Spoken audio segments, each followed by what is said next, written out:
ఇప్పుడే country delight యాప్ని download చేసుకోండి. Download the country delight app now.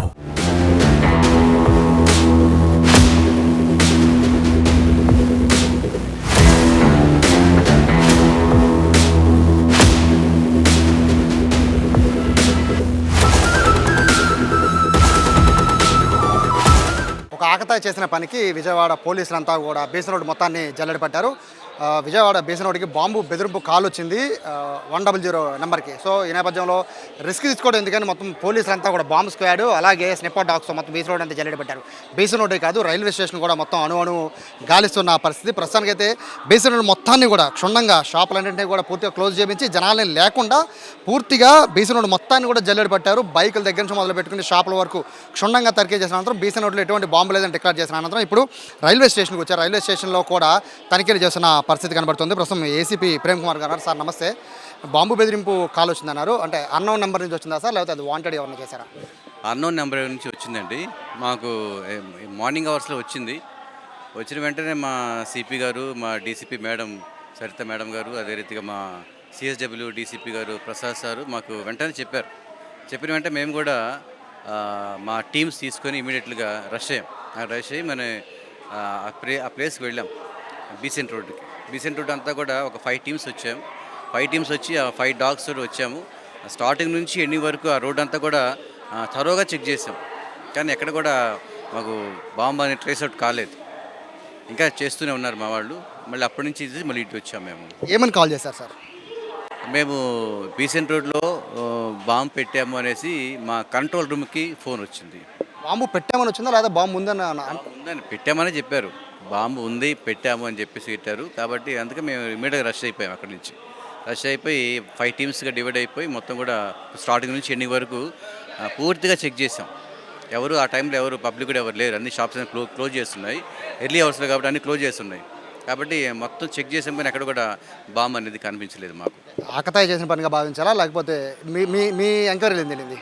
అంటే మా పోలీస్ వారు దాన్ని ఎంక్వైరీ చేస్తున్నారు. ఎవరు చేశారు ఆ కాల్ని ట్రేస్ అవుట్ చేశారు, దాన్ని ఎంక్వైరీ చేస్తున్నారు. ఎంక్వైరీ చేసిన తర్వాత అతగానే పట్టుకున్న తర్వాత మనం ఏదైనా చెప్పగలుగుతాం. అది కాకతాయితరమా లేకపోతే ఈ నిజమైన దాన్ని చెప్పగలుగుతాం. కాబట్టి అది ఎంక్వైరీ మా ఏసీపీ గారు డీసీపీ గారు అందరూ ఎంక్వైరీ చేస్తున్నారు. ఎంక్వైరీ చేసిన తర్వాత మనం చెప్పగలుగుతాం.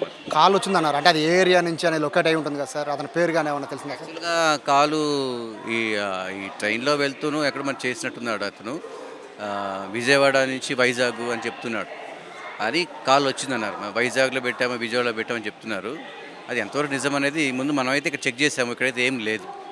అటు పబ్లిక్ని కూడా మనం సెక్యూర్ చేసుకుంటూ వారు కూడా ప్యానిక్ కాకుండా వాళ్ళు కూడా సెక్యూర్ చేసుకుంటూ సెక్యూరిటీ ఇస్తూ మన పని చేస్తున్నాము. కాబట్టి ఇప్పటి వరకు అయితే ఎటువంటి ప్రమాదం అయితే ఏం లేదు. ఆకతాయిలకి ఏం చెప్తారు సార్? ఎందుకంటే మీ వాల్యూ, మీకు టైము, ఇంతమంది పోలీసులు పనులన్నీ ఆపుకొని బీసన్ road, railway station, bus stand మొత్తం తిరుగుతూ ఉన్నారు. చిన్న ఆకతాయిగా చేసే పని అనుకుందాం, ఒకవేళ ఆకతాయి అయ్యి ఉంటే ఇట్లాంటి వాళ్ళకి ఏం చెప్తారు? అండి ఎడ్యుకేట్ కావాలండి. ప్రతి ఒక్కరు కూడా ఎడ్యుకేట్ కావాలి.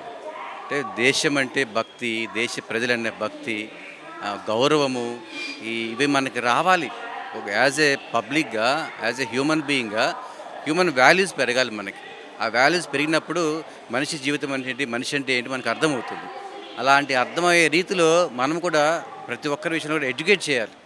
ఎడ్యుకేషన్ చేస్తే ఇది అంతా కూడా ఈ కాకతాయి ఈ వ్యవహారం అంతా కూడా ఇప్పుడు మాకు ఎంత వాల్యూ, ఎంత సమయం వ్యర్థమైపోయిందంటే మాకనే కాదండి, పబ్లిక్ ఎంత ప్యానిక్ అవుతారు. మెయిన్ అది ఇప్పుడు అక్కడ పహల్గాం జరిగిపోయింది. పబ్లిక్ ఎంత దేశం అంతా ఒక్కసారిగా అట్టుడికిపోయింది ఆ భయంతో. కరోనా ఎంత భయంకరంగా మారిందో ఎట్లా అవుతుంది ఇప్పుడు ఇది కూడా. కాబట్టి ఇలాంటి పనులు ఎడ్యుకేషన్ వాళ్ళ మనసులు ప్రభుత్వం కూడా ఒక చర్యలు తీసుకుంటూ రావాలి. అంటే ఒక ఎడ్యుకేట్ చేయాలి. సినిమాల ద్వారా లేకపోతే టీవీల ద్వారా వాళ్ళకి ఇంటిమేట్ చేస్తూ రావాలి. చేస్తే మనకి ఒక గౌరవం అనేది పెరుగుతుంది. వాళ్ళకి ఎటువంటి శిక్ష పడుతుందో తెలిసి ఉంటే సార్ ఇట్లాంటి పనులు చేయరేమో, ఎటువంటి పనిష్మెంట్ ఉంటుంది? ఎటువంటి పనిష్మెంట్ అది చట్టం చూసుకుంటుంది. చట్టం తన పని తాను చేసుకుంటుంది. కాకపోతే ఇటువంటి విషయాలలో మనం కొంచెం జాగ్రత్తగా ఉండాలి. ప్రతిదాన్ని కూడా అంటే కొంతమంది నాన్ ఎడ్యుకేట్ చాలామంది ఉంటారు. ఉద్యోగ వృత్తి లేక చాలామంది తిరుగుతున్నారు. కొంతమంది కొన్ని విధానాలకు వ్యతిరేకంగా తిరిగే వాళ్ళు ఉన్నారు. వీళ్ళందరూ చేసే పనులు ఇవన్నీ కూడా అంటే ఒకటేంటంటే సమాజం మీద గౌరవం లేదు, పబ్లిక్ మీద గౌరవం లేదు.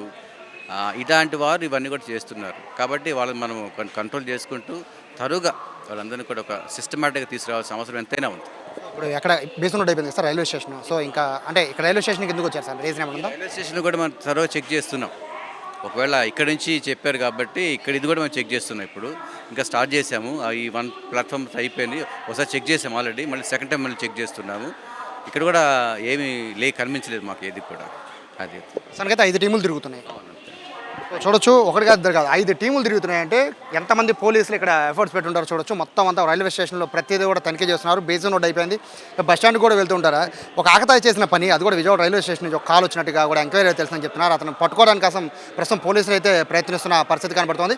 ఆకతాయిలు ఎవరైనా కూడా ఇట్లాంటి విషయాల్లో కనుక ఒక సరదా కోసం లేకపోతే కావాలని ఆటపడడం కోసం ఇట్లాంటి చేస్తే కనుక ప్రజలు ప్యానిక్ అవ్వడం కాదు, పోలీసులు తిరగడమే కాదు, మొత్తం సమయం అంతా వృధా అయిపోతుంది. ప్రజలైతే ముందు భయభ్రాంతులు గురయ్యే పరిస్థితి ఉంటుంది. కాబట్టి ఇటువంటి పనులు చేయకుండా కఠినంగా చూడాల్సిన పరిస్థితి అయితే ప్రభుత్వాన్ని తీసుకోవాలంటున్నారు. అలాగే పోలీసులు అయితే ఉన్నా లేకపోయినా ఖచ్చితంగా రైల్వే స్టేషన్, బస్ స్టాండ్, బీసీ రోడ్డుతో పాటు ముఖ్యమైన అన్ని ప్రాంతాల్లో కూడా ఖచ్చితంగా తనిఖీ చేస్తామని చెప్తున్నారు. ప్రస్తుతానికి అయితే ఆ బాంబు కాల్ అయితే ఫేక్ అన్నట్టుగా కూడా అధికారులు చెప్తున్నారు.